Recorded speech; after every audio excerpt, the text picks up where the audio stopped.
Picture this: a single page, glowing under candlelight, covered in swirling patterns of gold and lapis lazuli so vibrant they seem to leap from the parchment. This isn't just a book, it's a portal to another time where scribes and artists spent years, even decades, transforming words into radiant works of art. These medieval manuscripts weren't merely tools for reading, they were declarations of faith, power, and human ingenuity, crafted with a level of detail that still leaves us breathless centuries later. And yet, so many of these masterpieces remain hidden in the shadows of history, their stories waiting to be told. What if I told you that some of the most stunning art of the Middle Ages wasn't hung on cathedral walls or carved into stone, but tucked between the pages of books? These illuminations, painstakingly painted by hand, were more than decorations. They were visual sermons, political statements, and even acts of devotion, each stroke of the brush carrying meaning far beyond the text it accompanied. Think about the patience it took to create them, mixing pigments from crushed gemstones, laying delicate sheets of gold leaf, and working with brushes so fine a single hair could ruin an entire design. This wasn't just artistry, it was a kind of magic. And here's the thing: these manuscripts weren't made for kings alone. Some were created in humble monasteries, where monks poured their hearts into every page, believing their work was a sacred offering. Others were commissioned by wealthy patrons, eager to showcase their piety and prestige. But no matter who held them, these books were treasures, passed down through generations like heirlooms of light and color. Today, we're going to peel back those gilded layers, uncovering the secrets of how they were made, the hidden symbols woven into their designs, and the astonishing stories they preserved. From the celestial blues of the Book of Kells to the calendar scenes of the Très Riches Heures that capture the rhythms of medieval life, this is a journey into a world where every page holds a masterpiece. So let's turn the first leaf together. You won't believe what's waiting inside. To understand why these manuscripts were so revered, we have to step inside the Scriptorium, the heart of monastic life where parchment met piety. Imagine a hushed room lit only by narrow windows where rows of monks bent over wooden desks, their quills scratching across stretched animal skins. This wasn't just copying, it was an act of worship. Every letter, every curve of ink was a prayer made visible. The Lindisfarne Gospels, created around the year 700, stand as a testament to this sacred labor. Its pages pulse with intricate knots and spirals, a visual symphony of Celtic artistry and Christian symbolism, as if the monks wove heaven itself into the vellum. But the materials themselves were miracles of patience. Parchment wasn't just paper, it was the skin of calves, sheep, or goats scraped, soaked, and stretched taut over wooden frames. A single book might require the hides of hundreds of animals, each sheet smoothed by hand until it could hold the weight of gold and pigment, and those colors. They came from the earth itself. Lapis lazuli hauled from distant Afghanistan for its celestial blue, crushed malachite for vibrant greens, even rust and egg whites mixed to create a rich, bloody red. These weren't just paints, they were alchemy, turning humble minerals into glimpses of the divine. What's astonishing is how these manuscripts bridged worlds. A single page might blend the geometric precision of Roman design with the wild, interlacing beasts of Anglo-Saxon art, all while framing a biblical scene in shimmering gold. This wasn't random decoration, every motif had meaning. Serpents coiled in borders might symbolize sin, while peacocks represented eternal life. Even the act of writing itself was sacred. Some scribes fasted before working on the Gospels, believing their hands guided by a higher hand. And though we often associate these books with shadowy cloisters, their creators were surprisingly connected. Monks traded techniques across Europe, adapting styles from Ireland to Byzantium. The very pigments in their pots traced back to trade routes stretching to deserts and mountains thousands of miles away. So when you look at a medieval manuscript, you're not just seeing a book, you're holding a map of the world, painted in devotion and bound by faith. Consider the moment an artist dipped their brush into a pot of ultramarine blue, a pigment so rare and costly it was reserved for the robes of the Virgin Mary and the vaults of heaven. This wasn't just a color choice, it was theology in hue. Illumination turned words into windows where every stroke served a higher purpose. Take the shimmering gold leaf that adorned initials and halos, it wasn't merely decorative. When candlelight flickered across a page, that gold would dance, mimicking the divine light described in the very text it framed. These artists weren't just painting, they were orchestrating an experience, guiding the reader's eye and soul toward reverence. The process itself was a marvel of precision. A single miniature might begin with a sketch in silver point, barely visible, then built up in layers of translucent washes egg tempera mixed with pigment until the scene glowed with depth. Borders twisted with vines and fantastical creatures, not as distractions but as invitations to linger, to find meaning in the margins. Look closely at the Winchester Bible's Illuminations, where a single capital letter might teem with prophets and angels, their faces no larger than a grain of rice yet brimming with emotion. This was artistry on a scale that defies belief, each detail a testament to patience and piety, and the subjects they chose were just as intentional. A scene of David slaying Goliath wasn't just a biblical recap, it was a visual sermon on courage and faith. Even the whimsical drolleries, those mischievous monkeys or battling snails in the margins, often carried hidden moral lessons or sly commentary on human folly. The artists played with layers of meaning, knowing that a wealthy patron flipping through a book of hours might chuckle at a grotesque before turning to a solemn crucifixion, reminded of life's fleeting joys and eternal stakes. What's extraordinary is how these illuminations transcended language. In an era when few could read Latin, the pictures preached. A peasant might not understand the words of a psalm, but they could grasp the agony of Christ or the triumph of the resurrection through vivid color and composition. Manuscripts like the Morgan Crusader Bible took this further, telling entire biblical stories through sequential images, a medieval precursor to the graphic novel. The page wasn't just a surface, it was a stage, and every illumination a performance meant to stir the heart long before the mind passed the text. Yet for all their grandeur, these works were deeply personal. Some illuminators left tiny self-portraits hidden in corners, a monk peeking from behind a curtain, an artist's name tucked into a flower's curl. Others infused scenes with local touches, Burgundian vineyards in a nativity backdrop, or the face of a beloved abbot standing in for a saint. These weren't anonymous craftsmen, they were storytellers embedding their world into the sacred. And when you hold a facsimile of the Très Riches Heures today, you're not just seeing a calendar, you're holding a time capsule, where the blue of the sky and the gold of a crown carry whispers of the hands that placed them there 7 centuries ago. Among the countless treasures of medieval illumination, few shine as brightly as the Book of Kells, a swirling symphony of color and line that defies the passage of time.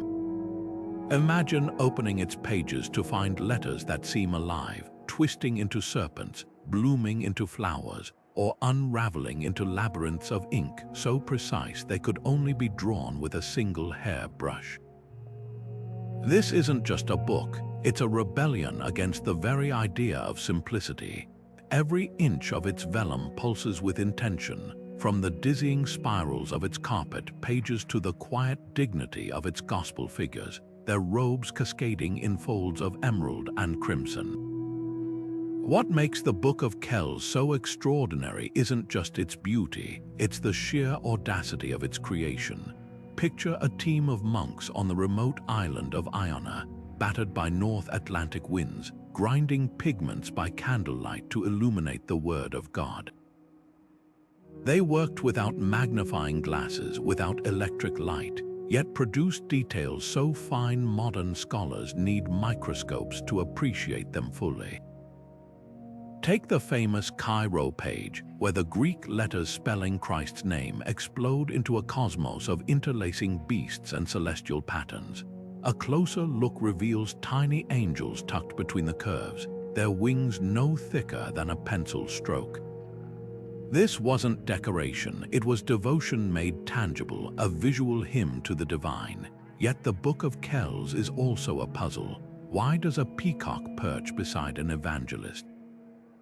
Why do snakes coil around letters with such playful menace? These choices weren't random. Celtic artists saw symbolism in every curve, knots representing eternity, spirals echoing the journey of the soul. Even the colors spoke a sacred language. The radiant blue made from rare lapis lazuli wasn't just a pigment, it was a piece of the sky itself, reserved for moments of heavenly revelation.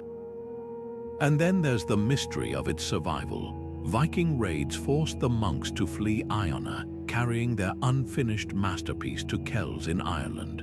The book endured centuries of warfare, neglect, even a theft where its jeweled cover was torn away and lost forever.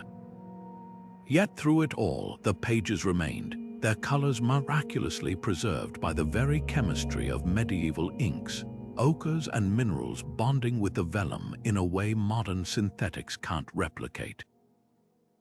Today, the Book of Kells is more than a relic. It's a bridge between worlds. Its interlacing designs inspired Art Nouveau artists 1,000 years later, while its fusion of Celtic and Christian imagery reminds us how cultures collide to create something transcendent. To stand before it in Trinity College is to witness not just a book, but a beacon, a testament to what hands guided by faith, patience, and boundless imagination can achieve. Now let's turn our gaze to the windswept shores of Holy Island, where the Lindisfarne Gospels emerged in the 8th century, not just as a religious text, but as a dazzling conversation between worlds. At first glance, its pages seem alive with the wild energy of insular art, where spirals and knots twist like living things, and fantastical creatures lurk in the margins. But look closer, and you'll spot something unexpected: the quiet dignity of Mediterranean influence in the faces of the evangelists, their robes draped in classical folds, their eyes filled with a solemnity that wouldn't feel out of place in a Byzantine church. This manuscript isn't just beautiful, it's a cultural crossroads where Celtic passion meets Roman order in a single breathtaking volume. Take the famous carpet pages, where geometric precision and animal interlace collide in explosions of color. These weren't mere decorations, they were meditative labyrinths designed to draw the reader's eye inward toward the sacred text at the center. A single page might contain hundreds of meticulous lines, each one deliberate, each curve a prayer in ink. Yet what's truly remarkable is how these designs refuse to stay confined. Serpents slither into the shapes of letters, birds stretch their wings to form borders, and even the blank spaces hum with energy, as if the parchment itself were breathing. Then there are the evangelist portraits, strikingly human amid all this ornamentation. Matthew, Mark, Luke, and John gaze out from the page with an intensity that feels almost modern. Their faces, framed by halos of gold, carry a quiet gravity, their hands poised mid-gesture as if caught in the act of revelation. Art historians have traced their style to Mediterranean models, likely brought to Northumbria by traveling monks or copied from imported books. But here's the twist. The Lindisfarne artist didn't just replicate these figures. they reimagined them, wrapping Byzantine solemnity in the vibrant colors and intricate patterns of their own tradition. The result, a portrait that feels both timeless and deeply local, like a familiar face seen in a dream. And then there's the text itself, a hidden marvel of linguistic history. Centuries after its creation, a priest named Aldred added something extraordinary between the lines, a word-for-word translation of the Latin into Old English, the earliest surviving gloss of its kind. Suddenly, this wasn't just a book for scholars. It was a key to understanding, a bridge between the sacred language of the Church and the earthy Anglo-Saxon speech of everyday life. Imagine the moment a monk first read those glossed pages, the Latin liturgy unfolding into his mother tongue, the divine word made as intimate as a whispered secret. The Lindisfarne Gospels survived Viking raids, the dissolution of monasteries, and centuries of neglect, yet its colors still startle with their freshness. The deep indigos, fiery reds, and luminous golds haven't faded. They pulse with the same vitality they had when the last brushstroke dried 1,300 years ago. Today, it's easy to see this manuscript as a relic, but in its heyday, it was something far more radical, a bold declaration that art and faith knew no borders, that beauty could be both ancient and new, and that even on an isolated island, the world's wonders could come together in the turn of a page. The Très Riches Heures isn't just a book. It's a medieval time machine, its pages bursting with scenes so vivid you can almost hear the crunch of snow underfoot in February or smell the blossoms of May. Commissioned by Jean, Duke of Berry, one of history's most extravagant art patrons, this masterpiece was the work of the Limburg brothers, three young artists whose genius burned bright and brief. They poured into these pages a world where heaven and earth intertwined, where peasants toiled in frozen fields under the same gold-leafed skies that framed biblical kings. Open to the calendar pages, and you're not just seeing months. You're stepping into the rhythm of medieval life, from the hunched grape harvesters of September to the aristocratic feasts of December, their fur-lined robes rendered in strokes so delicate you can trace every thread. What sets the Très Riches Heures apart is how it bridges two worlds. The Limburgs didn't just paint scenes, they choreographed light itself. Look at that February miniature, the way the frost clings to the sheepfold, the breath of the laborers visible in the icy air, the warm glow of a fire spilling from a cottage window. This wasn't just observation, it was empathy, a willingness to show the chill of winter alongside the grandeur of the Duke's castles. And then there's May, a riot of green and gold, where nobles on horseback parade in flowing silks, their hats crowned with flowers. The artists captured the very breeze ruffling the banners, a technique so advanced it wouldn't become common until the Renaissance. Yet the real magic lies in the details. Hidden in the margins are tiny vignettes, a shepherd warming his hands, a dog nipping at a noble's heels, that reveal the Limburgs' playful humanity. Even the zodiac signs circling each month aren't mere decorations. They're a medieval almanac linking human labor to the cosmos. A farmer pruning vines under the sign of Libra isn't just farming, he's participating in a celestial dance. And then there are the Duke's castles, rising like dreams in the background of every calendar page. These weren't generic towers, they were real places, painted with an architect's precision. Their stained glass windows and turrets rendered so accurately historians still use them as references. The Limburgs didn't just illustrate a book, they immortalized a vanishing world, capturing the last glow of the Middle Ages before the Renaissance dawned. Tragically, the brothers never saw their masterpiece finished. They died young, likely victims of the plague, leaving their work to be completed by others. But what they left behind is more than pigment on parchment. It's a living testament to the beauty and brutality of their age, where every page holds a secret, a story, or a fleeting glimpse of a world both utterly foreign and hauntingly familiar. Gold leaf in medieval manuscripts wasn't just decoration, it was alchemy. Imagine holding a page where the very letters seemed to glow from within, as if the scribe had trapped sunlight in the parchment. This effect wasn't achieved with simple paint. Craftsmen would hammer gold into sheets so thin they could float on a breath, then carefully lay them over adhesive made from egg whites or gum arabic. The slightest misstep, a stray breeze, a trembling hand, could send this fragile treasure fluttering to the floor, but when done right, the result was magic. Light would dance across the page, making halos shimmer and sacred words pulse with an otherworldly radiance. The choice of gold wasn't arbitrary. In a world where most people lived in dim, smoky halls, these illuminated pages were glimpses of the divine. Gold symbolized heaven's untainted light, a visual echo of biblical descriptions where streets were paved with it and saints stood bathed in its glow.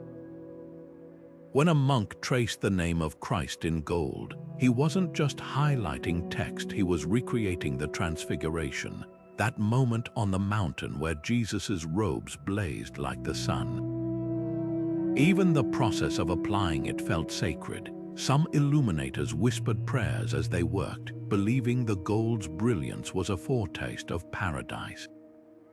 Yet gold also spoke a secular language. A manuscript dripping in it was a flex, a way for kings and bishops to flaunt their wealth and connections. The cost was staggering. A single book might use gold mined from distant Hungary or traded from Islamic Spain, its value exceeding a peasant's lifetime earnings. Patrons knew this. They'd commission portraits of themselves kneeling in devotion, their robes edged in the same gold that adorned the Virgin Mary, subtly equating their piety with their power. The message was clear. Owning such a book meant you moved in circles where heaven and earth touched. What's astonishing is how gold's meaning shifted with context. In the hands of a humble monk, it might frame a humble prayer, turning vellum into a window to the eternal. But in a royal court, that same gold could become political theater. Take the Vienna Genesis, where purple-dyed pages, a color more expensive than gold, were paired with shimmering script, proclaiming imperial authority as much as divine truth. Even the wear patterns tell a story. Pages with worn gold edges suggest frequent touching, as if readers couldn't resist tracing fingers over the light, seeking a tactile connection to the sacred. And then there's the science behind its longevity. Unlike pigments that fade, gold leaf remains untarnished after centuries. When you see it today in a museum case, it glows with the same intensity it had when a medieval artist first burnished it with a wolf's tooth or agate stone. That durability wasn't lost on contemporaries. To them, gold's resistance to decay mirrored the eternal truths it framed, a fleeting earthly material that somehow pointed beyond time. So the next time you see a medieval illumination, don't just admire the gold. Remember the hands that placed it there, the beliefs that gave it meaning, and the light it was meant to catch both from candles and from heaven itself.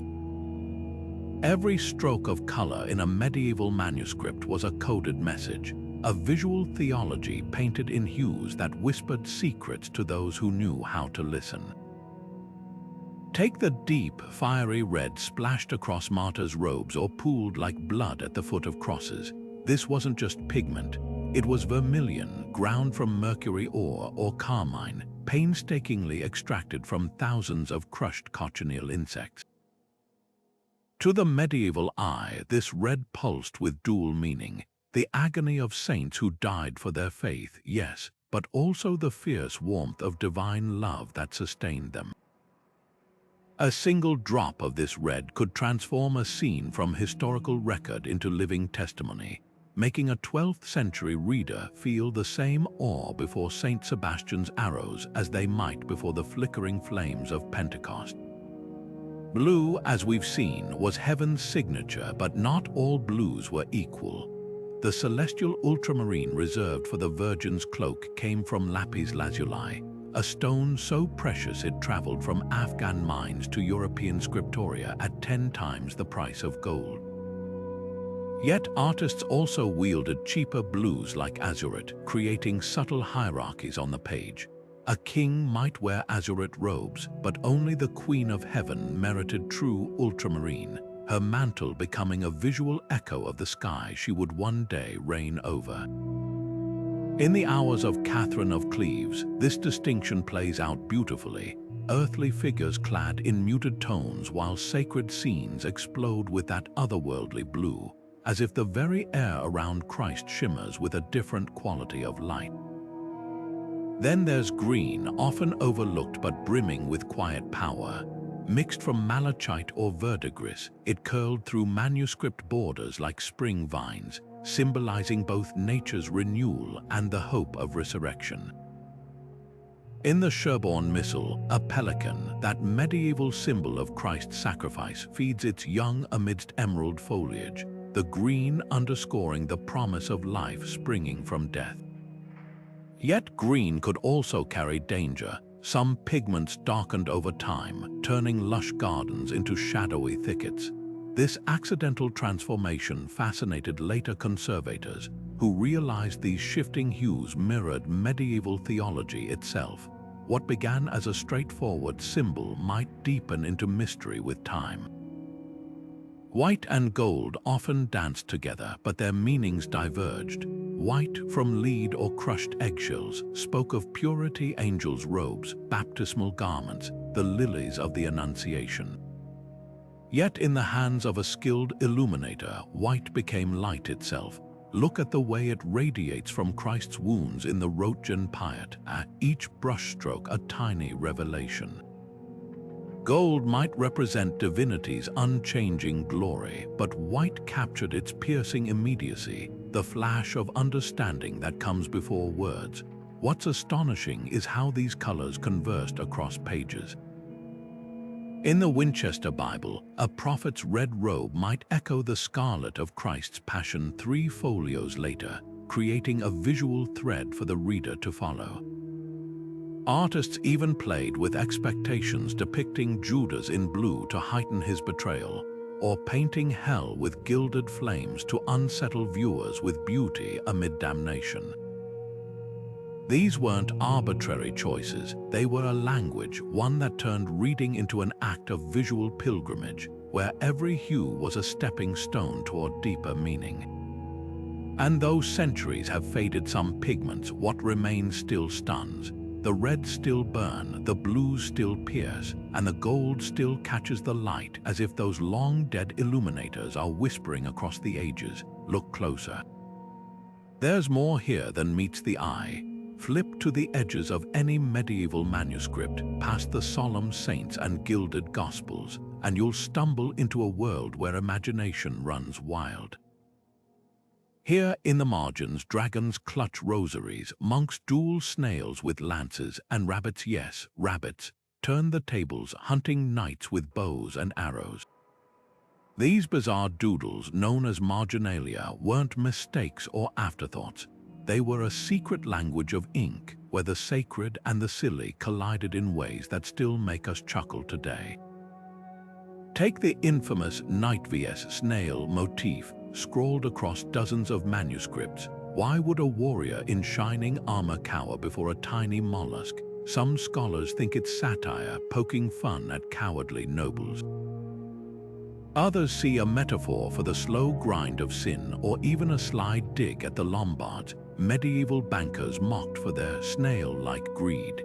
Then there's the possibility it was just an inside joke, a scribe's way of blowing off steam after hours of copying psalms. Whatever the meaning, these tiny battles remind us that medieval artists weren't just pious copyists. They were pranksters, philosophers, and keen observers of human folly, tucking their wit between the lines of holy texts. But marginalia wasn't all laughs. Some grotesques served as stark moral lessons. hybrid creatures part human, part beast, might warn against lust or gluttony. A fox preaching to geese, a common scene, skewered hypocritical clergy long before Chaucer did. Even the seemingly random babuins, those grinning monkey-like figures, often symbolized base instincts threatening to crawl into sacred spaces. The message was clear: corruption lurked at the edges, just as these monsters lurked at the edges of the page. Yet there's another layer to these doodles, one that's deeply personal. In the Smithfield Decretals, a weary scribe sketched himself mid-yawn, quill dangling, as if to say, "Even I'm bored of legal texts." Elsewhere, artists hid self-portraits among the vines, peeking out like medieval Where's Waldo. Scenes, these weren't just decorations, they were footprints, proof that real people, with quirks, humor, and exhaustion, labored over these pages. What's fascinating is how marginalia mirrored the world outside the scriptorium. The Luttrell Salters margins teem with farmers plowing fields, acrobats tumbling, and even a woman swatting her husband with a broom, a snapshot of medieval life no chronicle could capture. Meanwhile, the Macclesfield Salters, mermaid with a mirror, isn't just fantasy. It's a commentary on vanity, her tale coiled around the vanity she represents. And then there are the truly inexplicable scenes: a man blowing a trumpet with his rear, a fish playing the violin, or the notorious monkey doctor examining a patient's urine flask. Were these inside jokes, political cartoons, or just creative bursts of madness? We may never know, but that's the joy of marginalia. It refuses to be pinned down. It's the medieval equivalent of an artist doodling in a textbook, a reminder that even in the most solemn spaces, the human spirit craves play. So next time you see a manuscript, don't just focus on the main art. Lean in, spot the hare stealing a priest's hat or the owl wearing spectacles, because in those margins, beneath the gold leaf and Latin, you'll find something rare: the unfiltered heartbeat of the Middle Ages, pounding with humor, rebellion, and sheer, irresistible weirdness. The scriptorium wasn't just a room, it was a sacred workshop where silence hummed with purpose.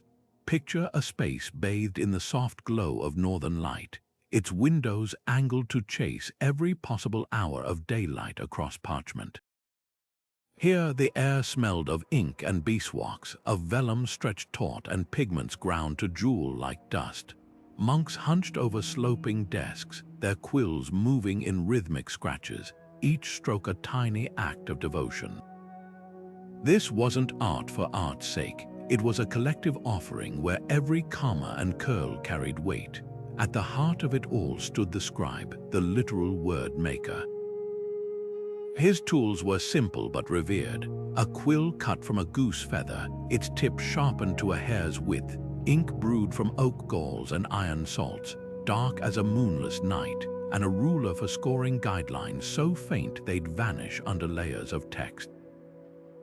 A single mistake could cost hours. A misplaced letter might require scraping the vellum with a knife or blending fresh milk and breadcrumbs to lift the ink. Yet these weren't just corrections, they were acts of humility, reminders that perfection belonged only to the divine. Beside the scribes worked the Illuminators, alchemists of color. Their palettes held treasures: malachite green from Hungary, saffron yellow from Spain, and that celestial ultramarine hauled across deserts. They painted with brushes finer than eyelashes, their hands steady from years of tracing miniature saints and vine-choked borders. Some specialized in initials, turning a single D into a dragon's coiled tail or a saint's halo. Others mastered the delicate art of gold leaf, breathing life into halos that seemed to catch fire when sunlight hit the page. And let's not forget the binders, the unsung architects who stitched these fragile pages into armor for ideas. They folded sheets into gatherings, sewed them with linen thread, and wrapped them in oak boards covered in leather, sometimes even silk or velvet for royal patrons. A well-bound book could survive centuries, its spine flexing like a living thing. The most precious might wear metal corners or jeweled clasps, transforming scripture into something akin to a reliquary. But what's often overlooked is the scriptorium's hidden economy. Parchment was so valuable that older texts were sometimes scraped and reused, their ghostly traces still visible beneath new words. Ink recipes were closely guarded secrets passed down like sacraments. Even the wax tablets used for drafts were recycled, smoothed over for the next day's work. Nothing was wasted. Every scrap honored the labor of the animals, the earth, and the hands that shaped them. The rhythm of the scriptorium followed the liturgical hours: prayer, work, prayer, a cycle that mirrored the very books they made. In copying scripture, the monks believed they were not just preserving words but participating in them, their quills echoing the divine hand that first inscribed the law on stone. When a completed manuscript left the scriptorium, it wasn't just a book. It was a fragment of that sacred time, a vessel carrying the silent prayers of those who made it, ready to ignite wonder in whoever turned its pages. Charlemagne didn't just rule an empire, he orchestrated a revolution in ink and parchment. At a time when Europe's intellectual landscape was fractured by dialects and fading literacy, his Carolingian Renaissance didn't merely preserve ancient knowledge, it reinvented how that knowledge was shared. The key, a deceptively simple innovation, the Carolingian minuscule. Imagine trying to read a manuscript where letters slanted wildly, words crammed together without spaces, and every scribe had their own flair, like decoding a puzzle in the dark. Then came this new script, rounded, uniform, and meticulously spaced, with lowercase letters designed for clarity. It wasn't just a font change, it was a democratization of reading, turning the written word from a labyrinth into an open road. This script became the backbone of Charlemagne's cultural project. Monks across his empire were trained to replicate it with precision, copying everything from Augustine's sermons to Virgil's poetry. Suddenly, a book produced in Aachen could be read effortlessly in Tours or Rome. The Utrecht Psalter, one of this era's masterpieces, showcases the marriage of this clarity with artistic daring. Its pages burst with kinetic drawings, figures leaping, storms swirling, angels mid-flight, all sketched with a quill so lively they seemed to flicker like candle flames. These weren't static illustrations, they were visual crescendos mirroring the psalm's emotional arcs with strokes so fresh they feel modern. But Charlemagne's vision went deeper than aesthetics. His court scholars, like Alcuin of York, scoured monasteries for crumbling classical texts, rescuing works by Cicero, Pliny, and Boethius from oblivion. In scriptoria like the one at St. Gall, teams of scribes worked like human printing presses, ensuring that Aristotle's logic and Gregorian chants survived the tides of time. This wasn't just preservation, it was curation. By standardizing texts, they silenced the telephone game of medieval copying, where errors multiplied with each generation. A single authoritative version of the Bible or Roman law could now spread across borders, knitting Europe together in a shared intellectual fabric. The irony. Charlemagne himself likely struggled to write. Historians whisper that the emperor, despite his passion for learning, never fully mastered the art of penmanship. Yet his legacy is written in every crisp line of Carolingian minuscule that survived him, a script so enduring it inspired Renaissance humanists and even our modern lowercase alphabet. When you type on a keyboard today, you're tapping into a visual language refined in his scriptoria. And then there are the echoes of his patronage. The vibrant, almost narrative-driven art of the Utrecht Psalter didn't just vanish after the Carolingian era. Its energy resurfaced centuries later in the sketch-like marginalia of Gothic manuscripts and even the expressive lines of Picasso.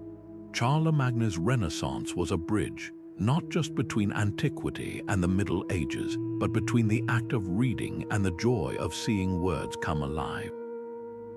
In the end, his greatest monument wasn't a cathedral or a crown, but the very idea that knowledge belonged to everyone, one clear, beautiful letter at a time. The soaring arches of Gothic cathedrals didn't just reshape skylines, they transformed the very pages of medieval manuscripts. As light flooded through stained glass into vaulted naves, illuminators began to echo these celestial heights in their work. Figures stretched skyward, their robes cascading in elongated folds like stone drapery, while borders twisted into delicate stonework tracery, mirroring the lace like rose windows of Notre Dame. This was no coincidence. The same master masons who designed cathedrals often consulted with monastic artists, sharing sketches that blurred the line between architecture and illumination. A page from the Ingeborg Psalter could almost be a blueprint for a cathedral portal, saints standing in slender niches, their halos echoing the roundels of stained glass, every inch humming with vertical energy. At the heart of this Gothic revolution were books of hours, intimate devotionals that fit in the palm of a noblewoman's hand. Unlike the massive choir Bibles of old, these were personal treasures, meant for private reflection at dawn or dusk. The Hours of Jean Devereux, barely larger than a smartphone, reveals this shift. Here, the artist Jean Pucelle traded flamboyant gold for subtle griselle, monochrome paintings in shades of gray that seemed to emerge from the parchment itself. The Annunciation scene shimmers with quiet drama, Gabriel's wings rendered in delicate cross-hatching, Mary's robe pooling in inky shadows, as if the whole moment were lit by moonlight. This wasn't just a stylistic choice, it was spiritual. Without color to distract, the viewer's eye traveled straight to the emotional core.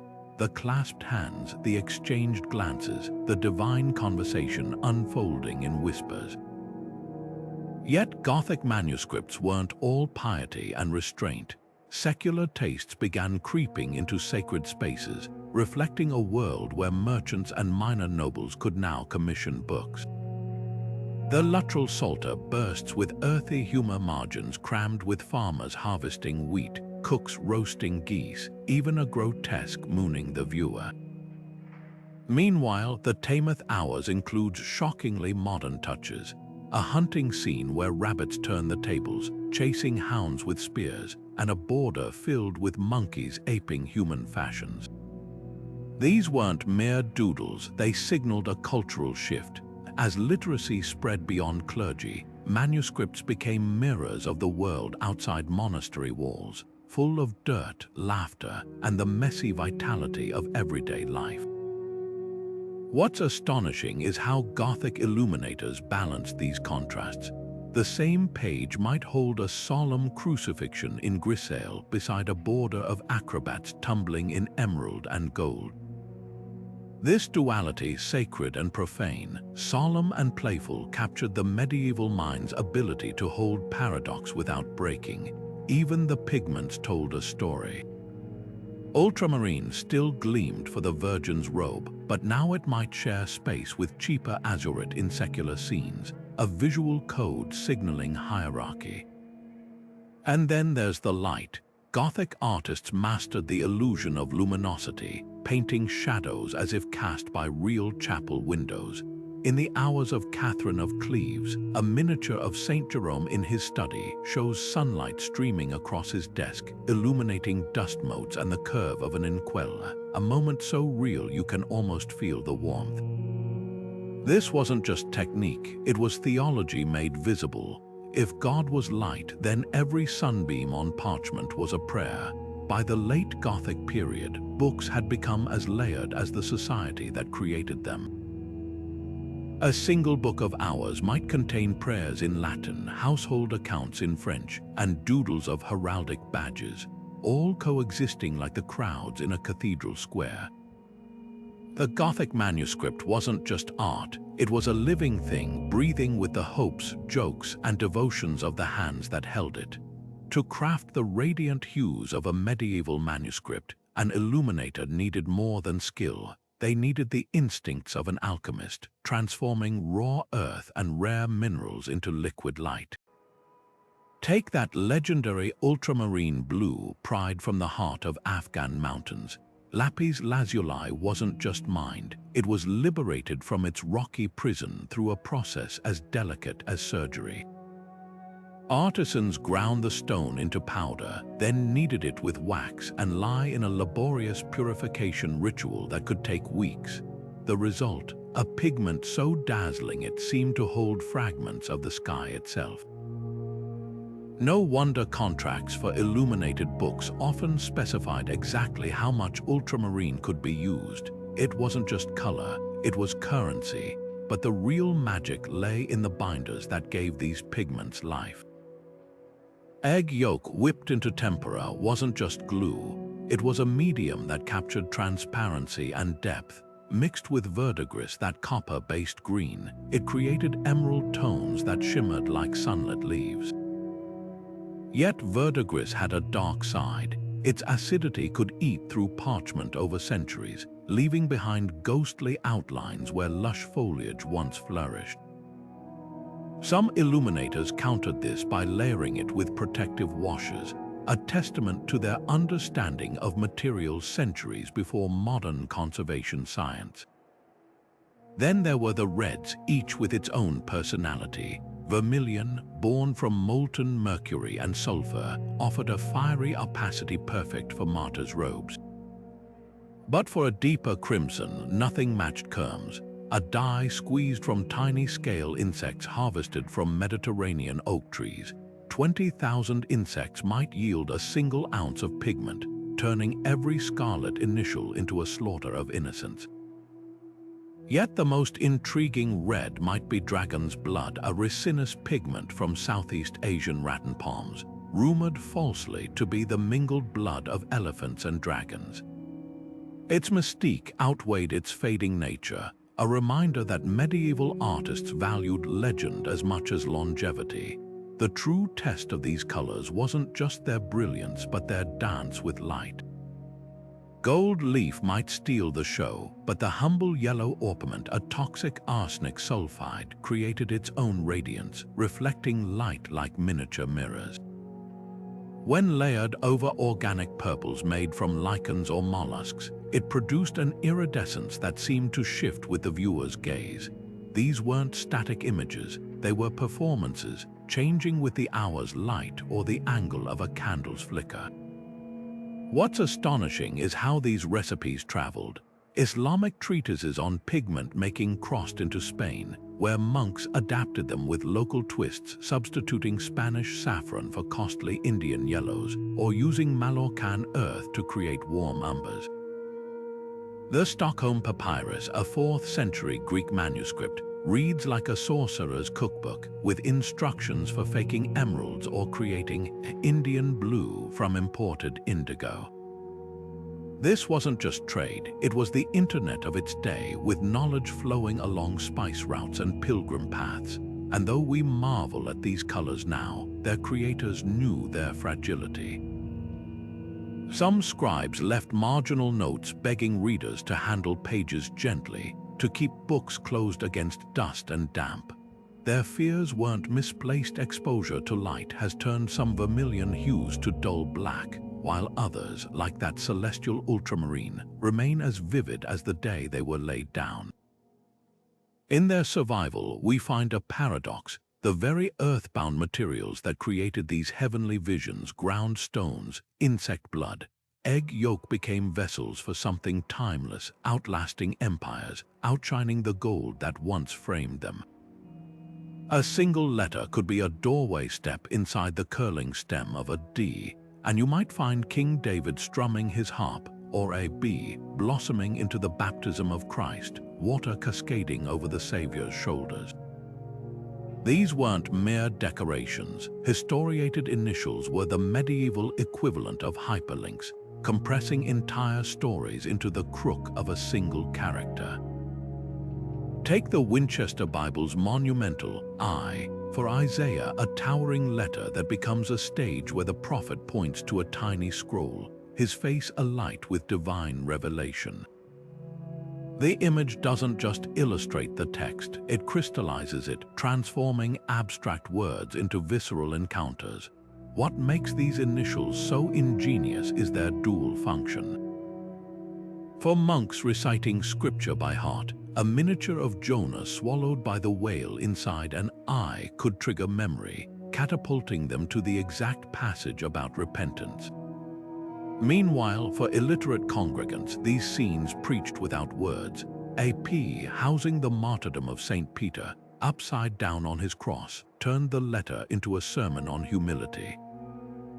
Even the shapes carried meaning. Rounded initials like O or C might cradle scenes of unity or eternity, while jagged MS framed dramatic moments like the massacre of the innocents, their sharp angles mirroring the narrative's tension. But initials could also wink with subversion. The Gorleston Psalter sneaks a scene of two monks stealing grapes into the curve of a Q, a playful jab at clerical gluttony.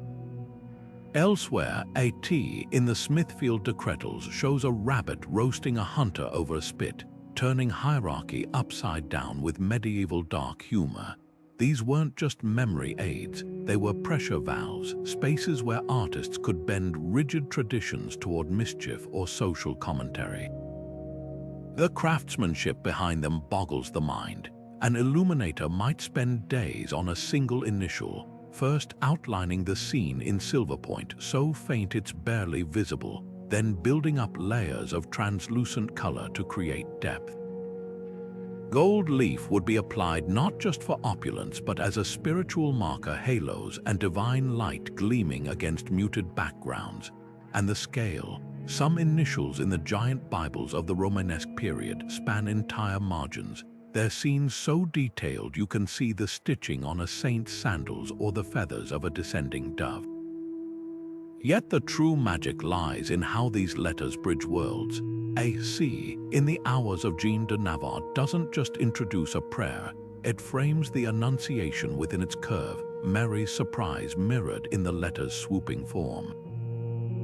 The shape and story fuse, proving that for medieval artists, even the alphabet was a canvas waiting to come alive. So next time you see a capital letter, look closer. The stroke of a pen might just be hiding a universe. By the 14th century, the glow of gold leaf wasn't reserved for Bibles alone. A quiet revolution unfolded in the scriptoria of Europe, where secular manuscripts began claiming their place beside psalters and missals. Take the Roman de la Rose, its pages alive with scenes of courtly love knights kneeling before ladies in garden bowers, their robes painted in delicate washes of pink and green. This wasn't just poetry, it was a visual feast for nobles who craved stories where passion, not piety, took center stage. Artists lavished the same care on these romances as they did on Gospels, turning allegory into artistry, with every rose petal and sidelong glance rendered in exquisite detail. But secular manuscripts weren't all dalliances and dreams. Practical guides like the Book of the Hunt by Gaston Phobos became prized possessions, their margins bustling with Inkai hounds and fleeing stags. These weren't mere illustrations, they were instructional blueprints showing nobles how to track game or train falcons, their realism a stark contrast to the ethereal saints of devotional books. Even science elbowed its way onto parchment, astronomical charts plotted with precision, herbals bursting with painted plants so accurate modern botanists still consult them. The Tacuinum Sanatotis, a health manual from Lombardy, mixed medicine and art, its pages a riot of laborers harvesting herbs and bakers pulling loaves from ovens, each scene a snapshot of daily life elevated to art. Then came Boccaccio's Decameron, a masterclass in storytelling that painters like Taddeo Crivelli brought to vivid life. Imagine turning a page to find a scene of lovers mid-whisper, their faces lit by candlelight, or a jester tumbling across the margin, comic relief inked alongside tales of plague and survival. These illuminations did more than decorate. They amplified the text's emotional punch, making laughter sharper and sorrows deeper. The Decameron's popularity signaled a cultural shift. Literature wasn't just for moral instruction anymore. It could entertain, provoke, even scandalize. What's fascinating is how these secular works borrowed sacred techniques. The same gold that haloed saints now gilded the edges of a noblewoman's gown in a romance. The intricate borders framing biblical scenes morphed into vine-choked margins where monkeys mimed human follies. Even the pigments stayed identical: ultramarine for a queen's cloak, vermilion for a hunter's cap, blurring the line between divine and worldly beauty. This explosion of secular art mirrored the world outside the scriptorium. As merchant classes grew wealthier, they commissioned books to flaunt their sophistication. A burgher might own a lavishly illustrated copy of the Canterbury Tales, its bawdy pilgrims painted with the same reverence as apostles. Courts employed artists to chronicle their grandeur, like the Très Riches Heures scenes of Duke Jean's castle's part calendar, part propaganda. The message was clear: human stories, no less than holy ones, deserved to be gilded, preserved, and pondered. Yet for all their innovation, these secular manuscripts carried echoes of older traditions. A hunting manual might feature a prayer for safe travels tucked into its preface. A romance could open with an illuminated, a housing not Adam and Eve, but the author himself at his desk. The sacred and profane weren't at war. They were in conversation, each borrowing from the other to create something new. In the end, these books remind us that the Middle Ages weren't just an age of faith, but of curiosity, wit, and an unquenchable hunger for stories that reflected the full spectrum of human experience, from the loftiest ideals of love to the simple joy of a well-drawn hound chasing a hare across the page. An unfinished medieval manuscript is like a frozen moment in time, a half-built cathedral of ink and gold where the scaffolding is still visible. Take the unfinished hours of Mary of Burgundy, where delicate underdrawings peek through gaps in the paint like ghosts. Here, the artist's hand is caught mid-creation, a saint's face meticulously sketched in silver point, awaiting layers of pigment that never came, while a neighboring page blazes with finished brilliance. These incomplete pages aren't failures, they're windows into the alchemy of illumination, showing us that every radiant miniature began as a whisper of graphite on parchment. War and plague left some of the most haunting unfinished works. The Black Death didn't just claim lives, it severed artistic lineages. In the abruptly abandoned Spinola Hours, a calendar page shows February's laborers bundled against the cold, their faces and tools fully painted, while March's scene stalls at bare outlines. Was the artist mid-stroke when illness struck, or did the patron's family, ravaged by loss, cease payments? The unanswered questions cling to these pages like dust. Yet abandonment wasn't always tragic. Some manuscripts were deliberately left incomplete as teaching tools. The so-called model book from the Strasbourg workshop survives as a medieval instruction manual, its margins crammed with trial sketches of hands, drapery, and vines, some smudged from eager apprentices copying strokes. Elsewhere, pages from the unfinished Turin-Milan Hours reveal how artists experimented. An angel's wing painted 3 different ways, as if the illuminator couldn't decide which gold-tipped feather caught the light just right. These weren't mistakes, they were debates in pigment frozen for us to overhear. Financial realities also played a role. The lavish Très Riches of Jean de Berry, a sister manuscript to the more famous Très Riches Heures, was abandoned when the Duke's treasury ran dry. Its partially gilded pages exposed the economics behind the art. a halo's gold leaf stops midway, revealing the sticky bowl clay beneath, while a border's azure blue fades into unpainted vellum. Even the mighty couldn't always afford perfection. What makes these fragments invaluable is their honesty. A completed manuscript dazzles with finality, but an unfinished one confesses its secrets.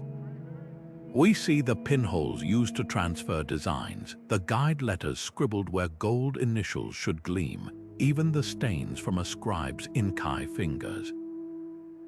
In the Caro Psalter, a margin's grotesque grins with only one eye painted a reminder that these masterpieces were made by human hands, capable of interruption, fatigue, and change. Perhaps the most poignant are the manuscripts paused mid-prayer. A Book of Hours in Oxford stops abruptly at the Office of the Dead, its final completed page showing mourners gathered around a coffin. Did death interrupt its making, or did the artist staring at that funeral scene set down their brush and never return? We'll never know.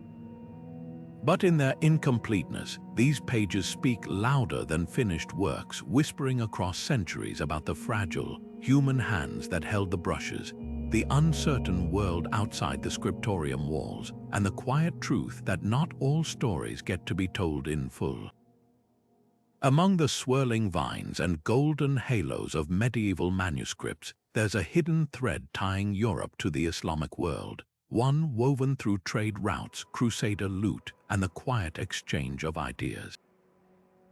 Take the Alhambra's honeycombed ceilings, where geometry becomes devotion, each tessellation a mathematical prayer. That same precision found its way into the margins of Gothic prayer books, where scribes traded rigid Celtic knots for infinite arabesques, their quills tracing patterns that whispered of Cordoba's mosques.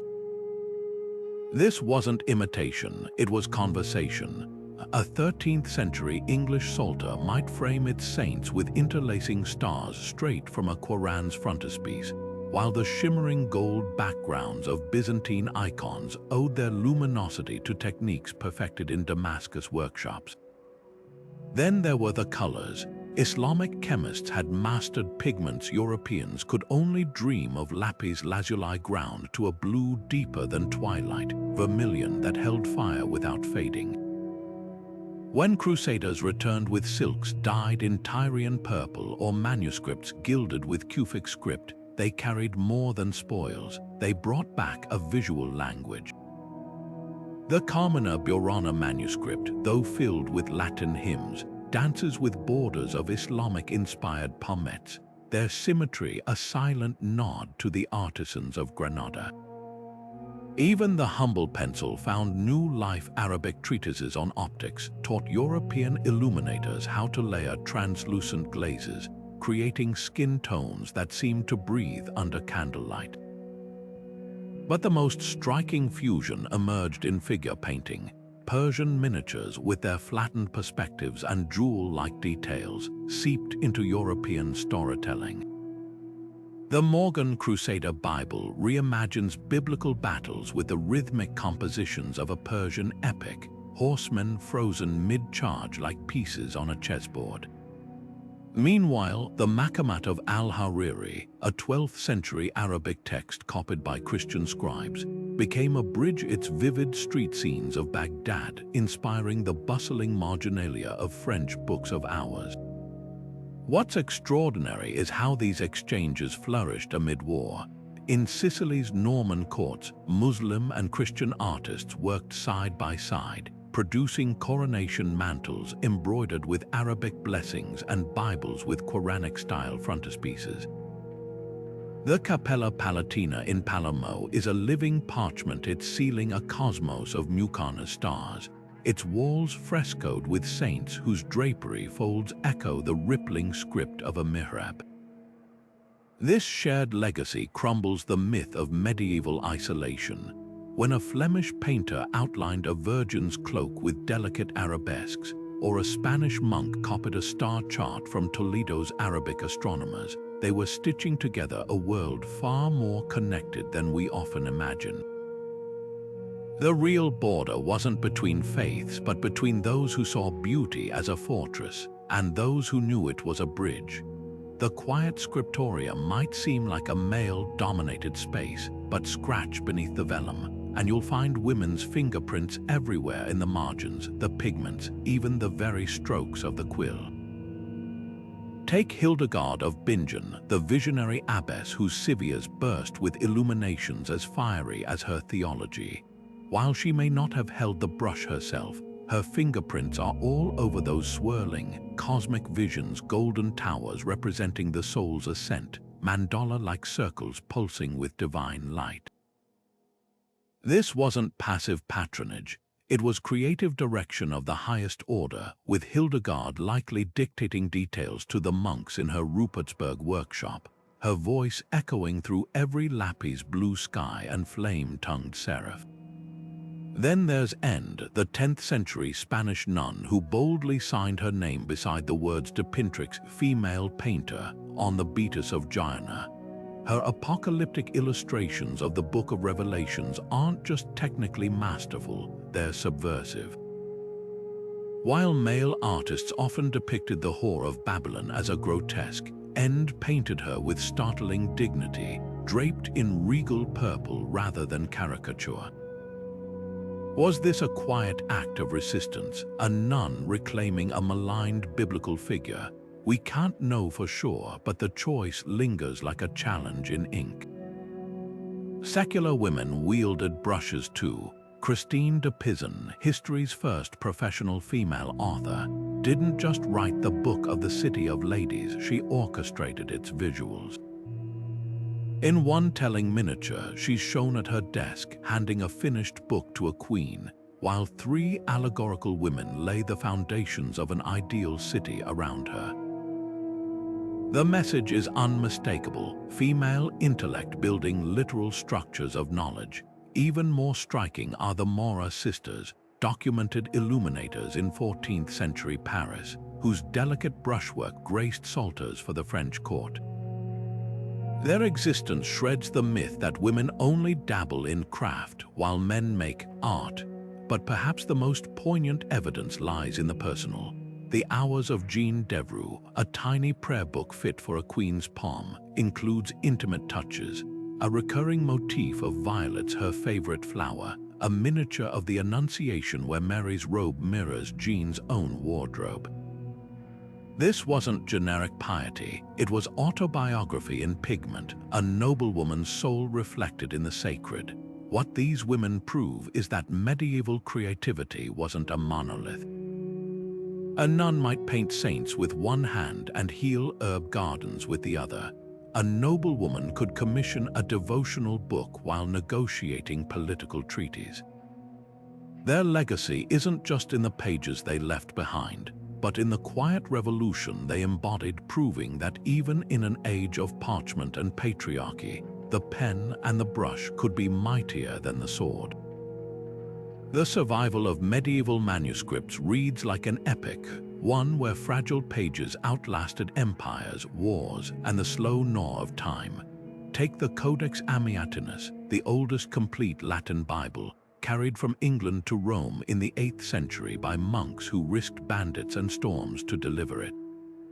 Centuries later, it narrowly escaped Napoleon's troops looting Italian monasteries, or the Ashburnham Pentateuch, rescued from a library fire in Tours only to be stolen by a notorious book thief, then recovered after decades in shadow. These books weren't just stored, they were fought for, hidden in castle cellars during Viking raids, smuggled out of dissolved monasteries during the Reformation, and sometimes even used as collateral for royal debts.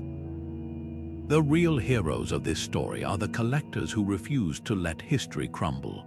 Petrarch, the 14th century poet, scoured Europe for crumbling classical texts, weeping when he found Cicero's letters in a Verona church. Centuries later, Sir Robert Cotton saved the Lindisfarne Gospels from obscurity by stitching them into his library's shelves literally. His collection, later forming the core of the British Library, included the sole surviving copy of Beowulf tucked between a prayer book and a herbal. Even the Vatican's secret archives, despite its ominous name, became a sanctuary preserving delicate papyri in chests lined with cedar to repel insects. Modern conservators wield tools those medieval monks could never fathom. At the Morgan Library in New York, manuscripts rest in cases pumped with inert argon gas to halt decay, while multispectral imaging reveals erased texts beneath layers of ink, like the lost poems of Sappho glimpsed beneath a biblical commentary in the Sinai palimpsest.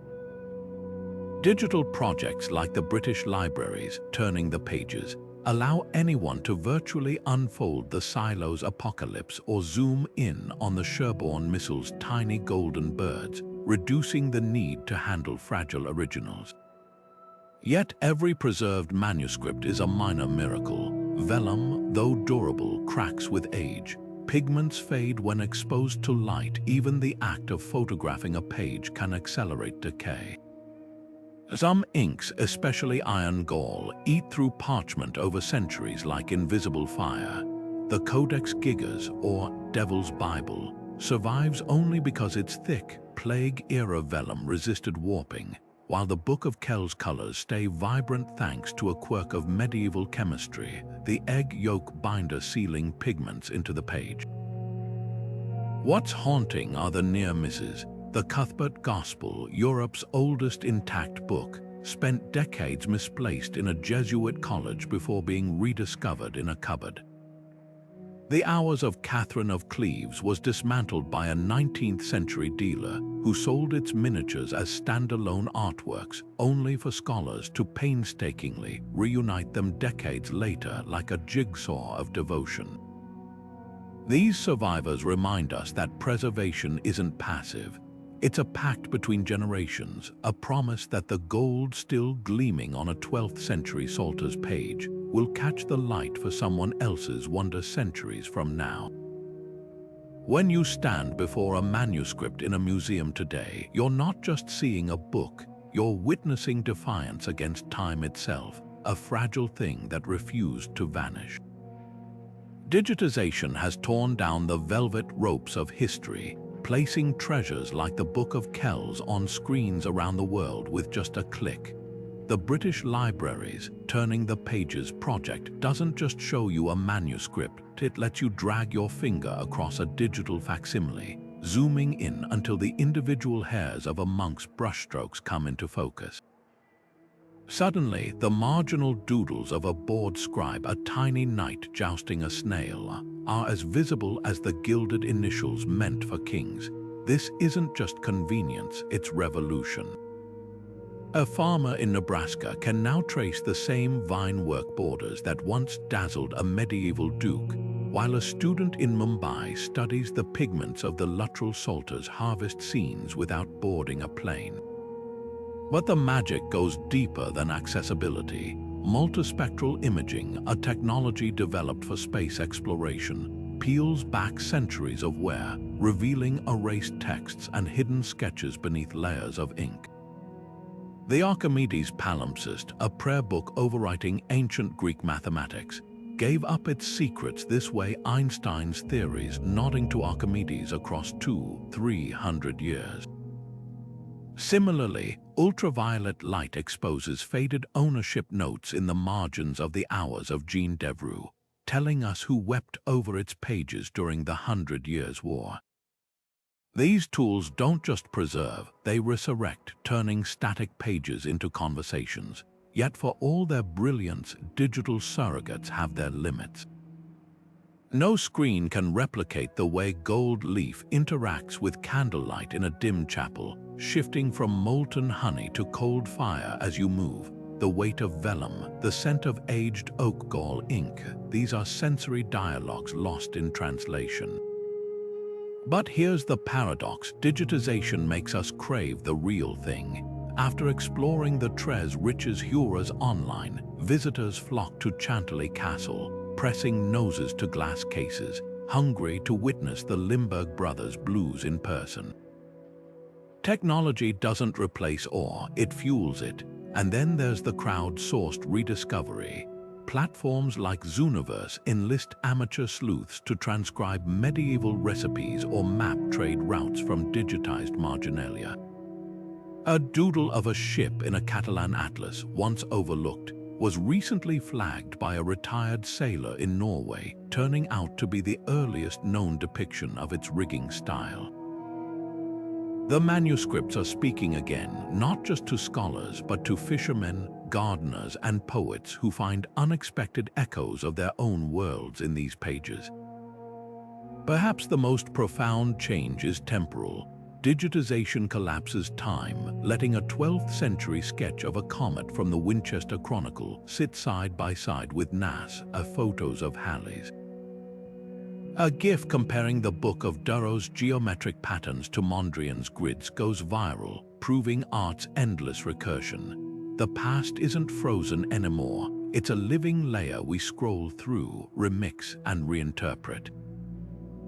When a TikTok restorer painstakingly mimics medieval pigment making using avocado pits and crushed rocks, the chain of knowledge stretches unbroken from a Benedictine monk's quill to an iPhone camera, each generation finding new ways to say, "Look."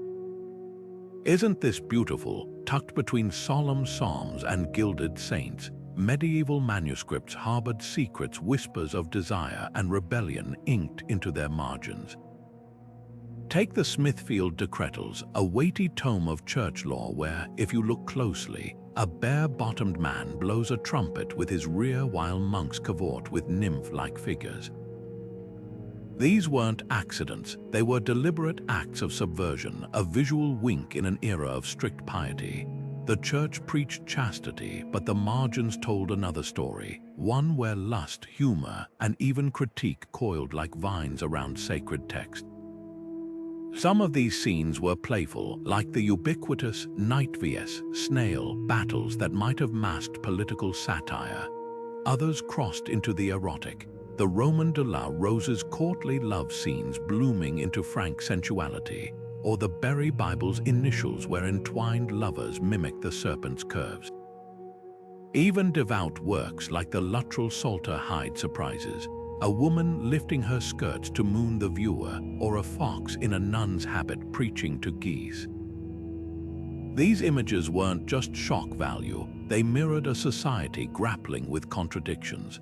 A monk might spend his days copying scripture, but his marginal doodles betrayed a fascination with the flesh, and perhaps a quiet rebellion against vows of celibacy.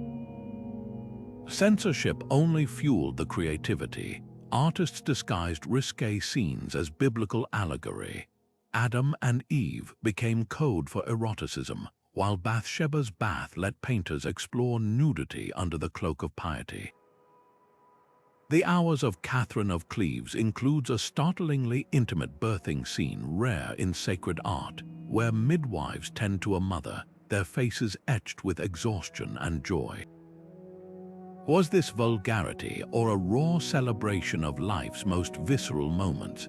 The Church's response was equally nuanced. Some bishops ordered corrections, like the Cantigas de Santa Maria, where a later hand painted modest drapery over bared breasts. Yet many erotic margins survived untouched, suggesting tacit tolerance or maybe just the pragmatism of patrons who enjoyed a cheeky joke. After all, even the devout were human. What makes these images so compelling is their duality. A Book of Hours might open to a prayer for purity, its margins crawling with satyrs chasing maidens. The same hands that gilded halos also sketched lovers entangled in initials. This wasn't hypocrisy, it was honesty.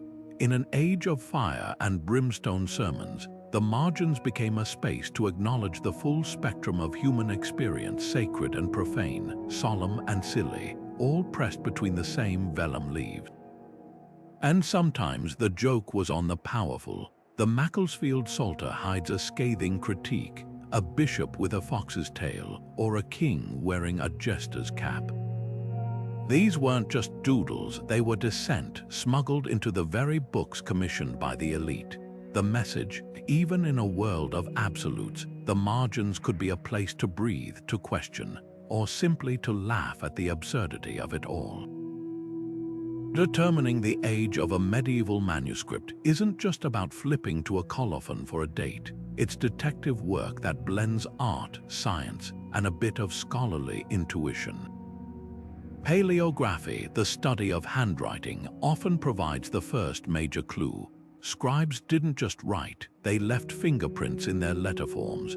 The rounded, uniform Carolingian minuscule of Charlemagne's era, for example, gives way to the spiky, compressed Gothic scripts of the later Middle Ages. A single abbreviation mark like the zigzag symbol for et, evolving into a looping flourish, can shave decades off a timeline. Even the way a scribe dotted an I or crossed a T can place a manuscript within a specific region or monastery, like linguistic breadcrumbs leading back to its origin. But scripts can only tell part of the story. Pigment analysis dives deeper, uncovering secrets in the very chemistry of the page, that radiant ultramarine blue.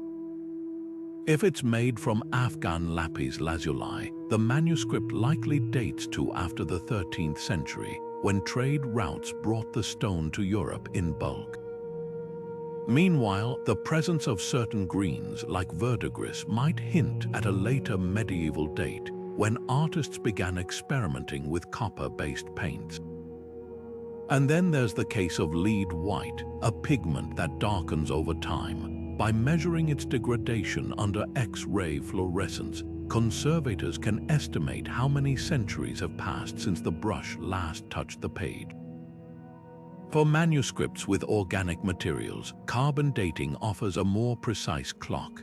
A snippet of parchment or a flax fiber from the binding can be analyzed for radioactive carbon isotopes, narrowing creation to within a few decades.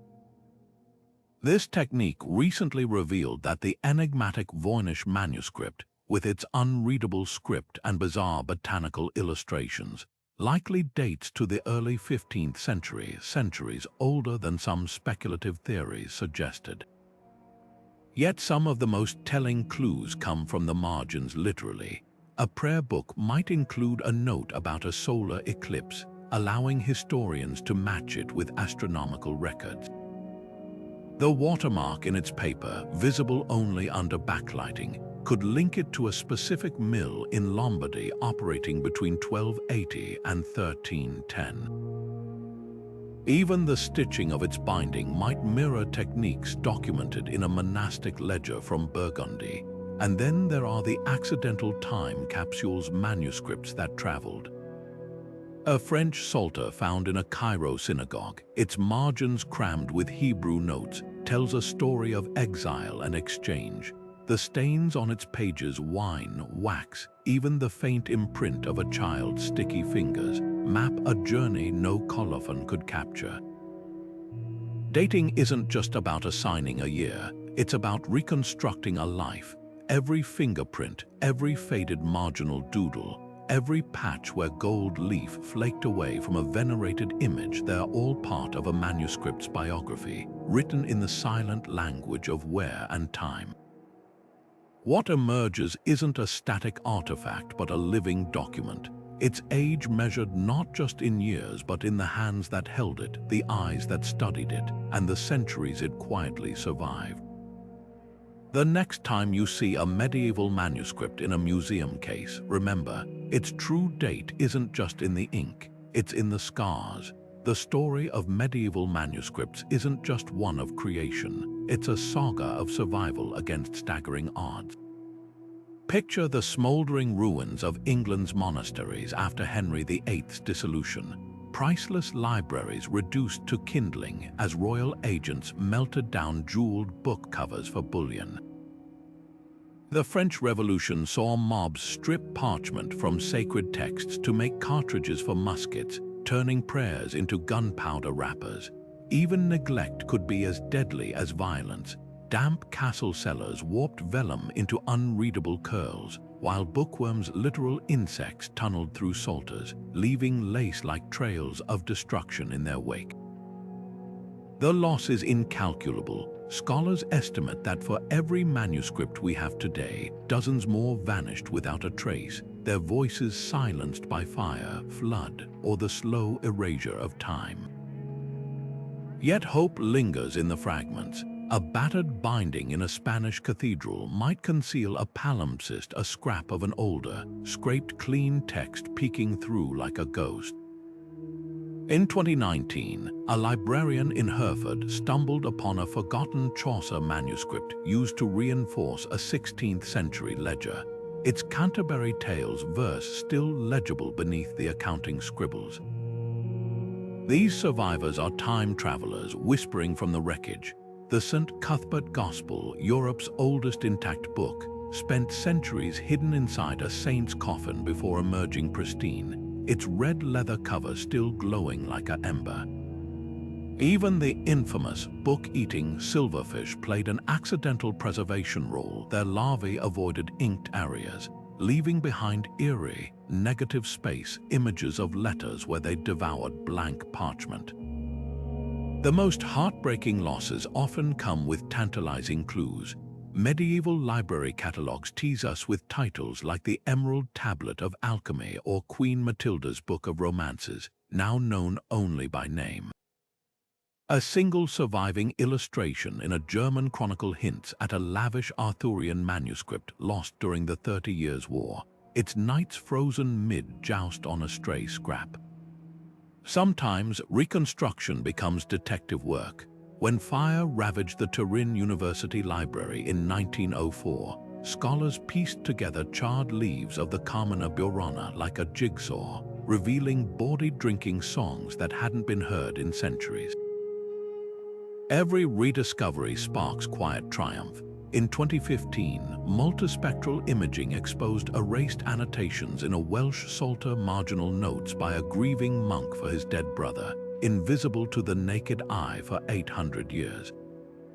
A shoebox of waste parchment sold at a London flea market in 1982 turned out to contain pages from the Canterbury Tales, their ink still sharp as the day Chaucer's scribe laid down his quill.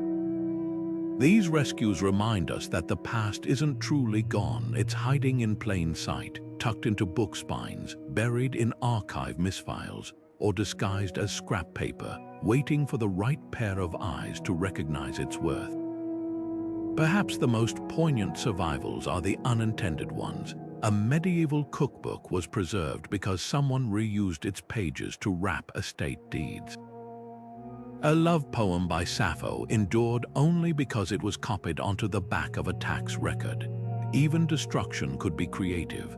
When reformers whitewashed church walls, they inadvertently sealed beneath the plaster vibrant frescoes that emerged centuries later, blinking into the light like sleepers awakened. The lesson: what was meant to erase sometimes accidentally preserved, and what was meant to be temporary became eternal. So when you see a manuscript in a museum case, remember, it's not just a book. It's a survivor, a fugitive, a witness to all that was lost, and a testament to the stubborn, improbable endurance of human creativity against the relentless tide of time. In a world dominated by screens and pixels, the ancient art of illumination is experiencing an unexpected renaissance, not as a museum relic, but as a living, breathing practice. Artists like Sally Mead Joseph aren't simply copying medieval manuscripts, they're reimagining them for the modern age. Joseph's Climate Psalter, for instance, replaces traditional biblical scenes with endangered ecosystems. Gold leaf coral reefs shimmer beside inked polar bears on melting ice, each page a prayer for the planet. Meanwhile, Andrew Stewart Johnson blends Gothic letterforms with street art influences, his illuminated hip-hop lyrics swirling with vine-like graffiti tags.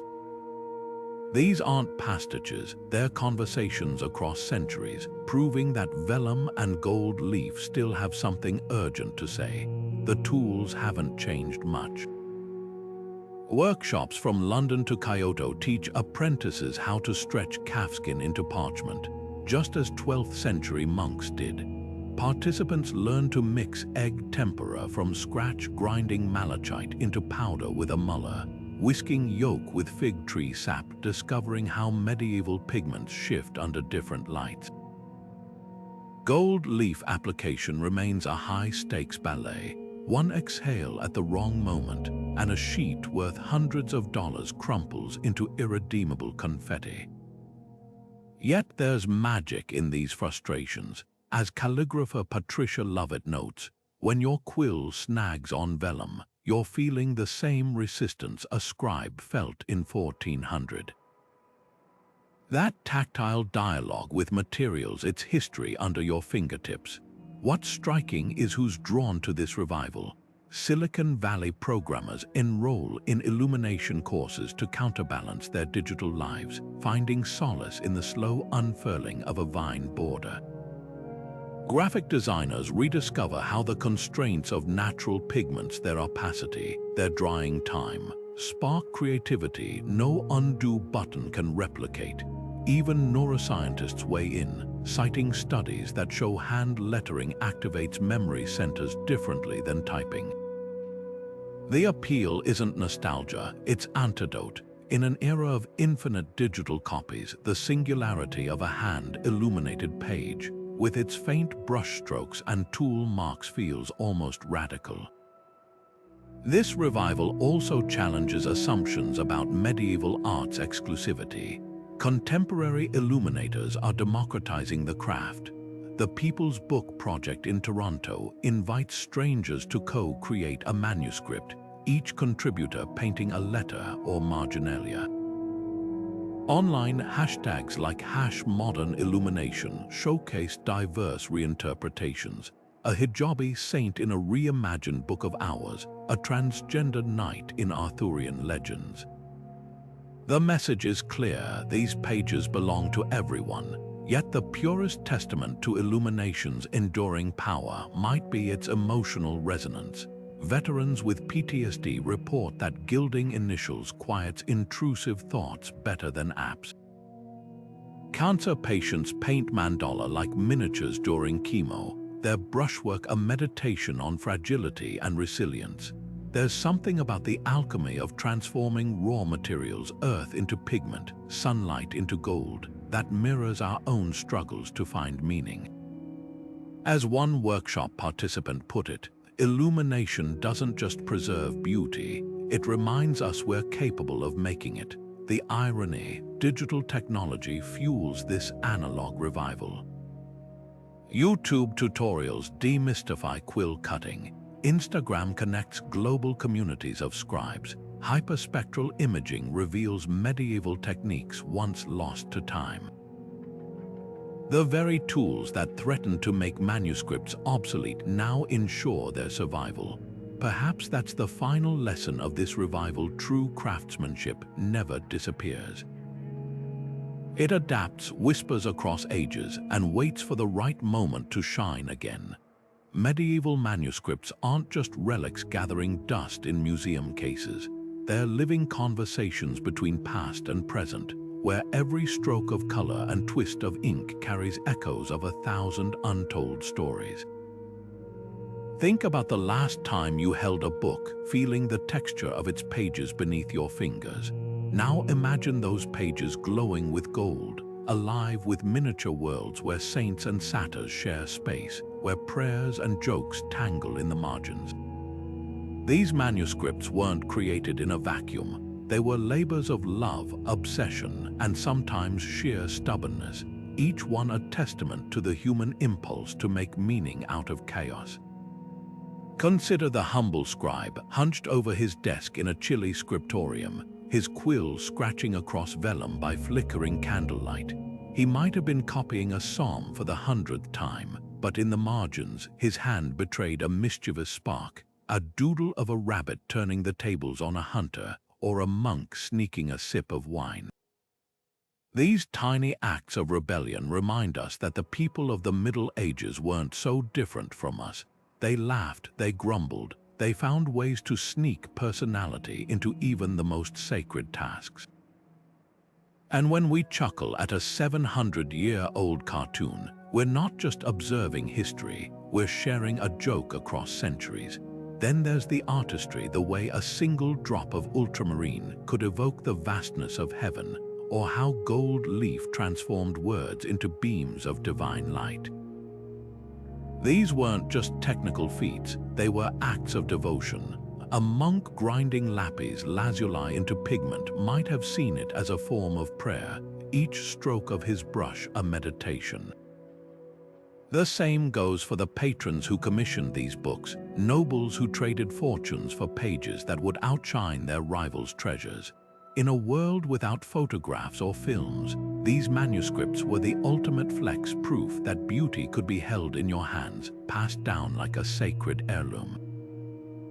But the real magic lies in their resilience. Wars, fires, and the slow creep of mold have claimed countless volumes, yet survivors like the Book of Kells or the Très Riches Heures still take our breath away. They've outlasted empires, crossed continents hidden in saddlebags, and endured centuries of neglect only to resurface when the world was ready to appreciate them again. Their survival feels like a kind of miracle, a whisper from the past insisting, "We were here, look what we made." So what do these ancient pages offer us today? In an age of e-books and instant downloads, they remind us that slowing down has value. There's something profoundly human about the weight of a book, the smell of its pages, the way its art demands you lean in closer. They challenge us to create with the same intentionality, to leave behind something that might dazzle, comfort, or puzzle future generations.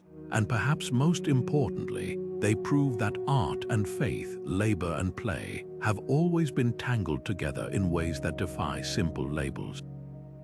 Before you click away, take a second to picture the hands that shaped these masterpieces, calloused fingers smoothing gold leaf, a steady breath as a brush traced the curve of a saint's robe.